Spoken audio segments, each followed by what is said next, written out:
ጠቅላይ ሚኒስትሩ ነጥብ ይጥላሉ ወይስ ነጥብ ያስቆጥራሉ? መጽሐፍ ምን ይላል መሰላችሁ? ብልህ ሰው በእውቀት ይሰራል፣ ሰነፍ ሰው ግን ስንፍናውን ይገልጣል ይላል መጽሐፈ ምሳሌ ምዕራፍ 13 ቁጥር 16 ላይ። እና ሰሞኑን ጠቅላይ ሚኒስትሩ የጤና ባለሙያዎችን ከተለያዩ ክልሎች የተውጣጡ የጤና ባለሙያዎችን እንደሚሰበስቡ መረጃው አለ።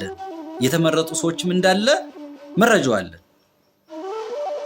ነገር ግን ከተለያዩ ክልሎች የተውጣጡ ባለሙያዎች ጤና ባለሙያውን የማይወክሉ ሰዎች ናቸው እያሉ የተለያዩ ጤና ባለሙያዎች መረጃ እያጋሩን ይገኛሉ። እኔ ግን እነዚህ ሰዎች ወከሉን አልወከሉን ደንታዬ ነው፣ ግደለኝ። ግን የጠቅላይ ሚኒስትሩ ምላሽ ላይ ማተኮር ፈለጉ። ጠቅላይ ሚኒስትራችን ነጥብ ትጥሉ ይሆን ወይስ ነጥብ ታስቆጥሩ ይሆን? አስተውሉ።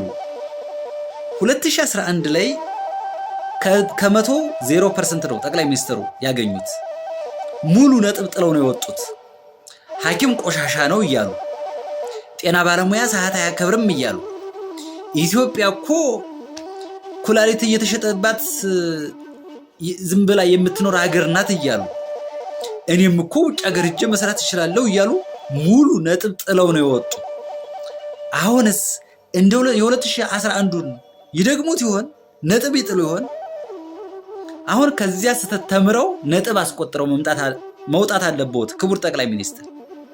ለምን መሰሎት ይህን ማስጠነቅቀዎት ይህን ምነግረዎት? ብልህ መሆን ስላለበት ነው። ብልህ መሆን አለበት። ብልህ ሰው ደግሞ በእውቀት ይሰራል ነው መጽሐፍ የሚለው። በእውቀት ይሰራል። ሰነፍ ሰው ግን ስንፍናውን ይገልጣል ይላል። ስለዚህ ብልህ ከሆኑ በእውቀት ስሩ፣ ሰነፍ ከሆኑ ግን ስንፍናውን እንደ 2012 ገልጠው ያሳዩናል ማለት ነው። ስለዚህ ብልህ ሆነው እንደምናገኘው ተስፋ አለኝ። ብልህ ካልሆኑ ግን የሚገርመውት እንደ 2011 ከተናገሩ ግን ማለት ነው ለሁለተኛው ስትራይክ ክብሪት እየጫሩ ነው። ክብሪት ያውቃሉ? ክብሪቷን ልኩስ እያደረጓት ነው። ስለዚህ ክብሪት ላለመጫርም ይጠንቀቁ፣ ብልህ ይሁኑ። ይህን የተራበ ባለሙያ በዚህ በተራበ ባለሙያ ላይ ክብሪት አይለኩሱ። ስለዚህ ለራቡ ምግብ ያቀርቡለት፣ መልስ ይስጡት። ብልህ ይሁኑ፣ ታማኝ ይሁኑ። እስኪ ለመረጡት ህዝብ ታማኝ ይሁኑና የታሪክ ተጋሪ ይሁኑ። ታሪክ እስኪ ሰሩ።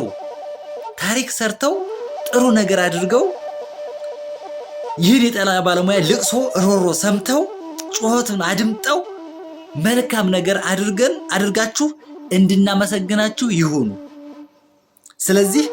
ስለዚህ ክቡር ጠቅላይ ሚኒስትር ነጥብ እንዳይጥሉ ይጠንቀቁ። ነጥብ ለማስቆጠር ግን ሩጡ። እንግዲህ ነጥብ ማስቆጠር ማለት ማሸነፍ፣ ጥያቄውን መጨፍለቅ ምናምን እንዳልሆነ ያውቁታል። ነጥብ ማስቆጠር ማለት ጥያቄውን መመለስ ማለት ነው። ጥያቄውን ከመለሱ ክቡር ጠቅላይ ሚኒስትር ወይ ነጥብ አስቆጥረዋል፣ ሁላችንም እናጨበጭብልዎታለን። ስለዚህ ለማድረግ እንደሚሰሩ ተስፋ አለኝ። ስለዚህ በስብሰባው ነጥብ እንዳይቆጠርቦት ይጠንቀቁ ማለት ነው። መቼም ስብሰባው ላይ ይገኛሉ ብዬ ተስፋ አደርጋለሁ።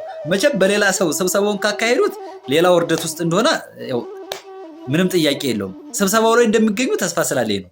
ስብሰባው ላይ ካልተገኙ ግን ሌላ ጉዳይ ይሆንቦታል። ስለዚህ ክቡር ጠቅላይ ሚኒስትር አደራዋትን ክብሪት እንዳይጭሩ፣ ይህን ለመንደድ የተዘጋጀ የጤና ባለሙያ እንዳያነዱት፣ እንዳይገፋፉት ክቡር ጠቅላይ ሚኒስትር መልእክቴ ነው። አመሰግናለሁ።